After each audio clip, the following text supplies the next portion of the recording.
Okay, let's get right into it. The Brazilian Serie A has basically thrown everyone a curveball.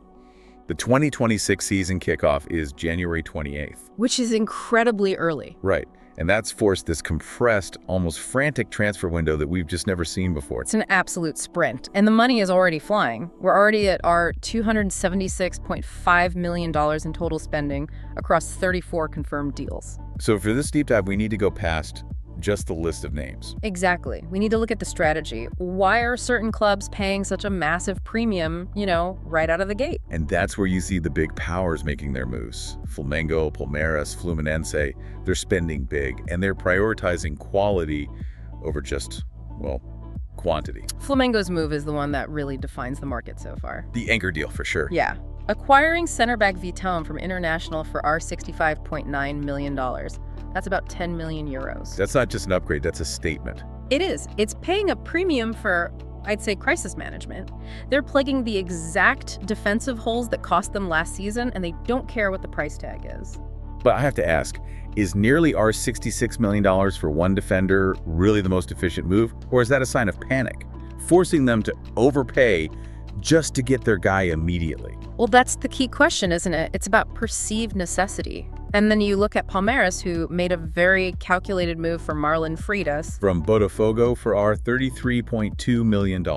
Right. That's what I'd call stabilization capital. It's a huge investment, but it's designed to lock down their core for the brutal schedule they have coming. And Fluminense, of course, had that huge leadership gap to fill after Thiago Silva left. And their response was very targeted. They brought in James for around our $22 million and made Nonato's deal permanent. These aren't luxury signings. No, these are essential. They're necessary just to maintain the team structure. Exactly. But that focus on guaranteed quality is, it's a huge contrast to what some other clubs are doing. Like atlético-mg finding that incredible value with Renan Lodi. What's so fascinating here is the value. I mean, Lodi is an experienced international left back. And he was a free agent. He's a free agent. He terminated his contract with Al Hilal back in September. So atlético-mg adds this proven talent to their backline without paying a single real in transfer fees. It's a brilliant piece of business. And then you go to the complete other end of the spectrum, the volume strategy. Driven by pure survival. You have to look at the newly promoted side, Chip Cohen. They've been the busiest club by far. 8 signings already. And that's just about depth. For a team coming up, they need 8 bodies just to cover the basic fitness and rotation demands of a Serie A season. It's a low-cost insurance policy against getting relegated. Speaking of different strategies, we're also seeing clubs looking way beyond just this season. They're building equity. If you connect the dots, that's exactly what Red Bull Bragantino is doing. They signed the 22-year-old Nacho Sosa. Through December 2030. 2030. I mean, that's not a contract, that's a long-term asset. If he performs, the resale value on a deal that long is just enormous. And even São Paulo is mixing it up, signing a veteran like Daniel Zinho, who's 31, but locking him in through 2027 with an option for 28. It shows you how clubs are trying to blend building for the future with some calculated veteran stability for right now. But all the strategic planning in the world doesn't matter if you run into, a brick wall.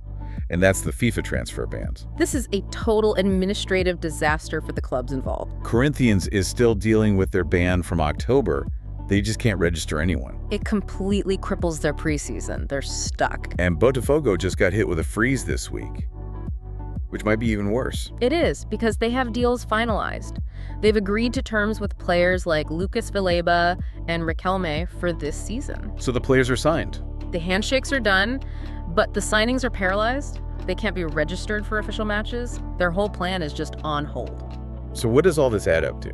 You're seeing a league with this massive dichotomy. You have clubs like Flamengo paying a fortune for a sure thing, clubs like atlético-mg buying in bulk just to survive, and then you have teams like Corinthians and Botafogo who are just paralyzed by off-field issues. It's a market completely defined by risk. How much are you willing to take on?